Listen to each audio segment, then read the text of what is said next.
ऐसे अल्फाज जिसमें ई को खींचकर पढ़ा नहीं जाता यह मजहूल कहलाता है। जैसे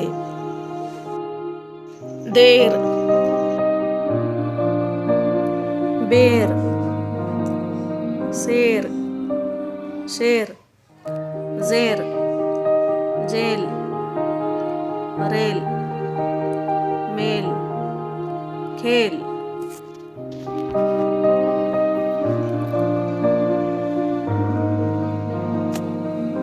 फरेब, जेब, सेब, जेब, फेंक,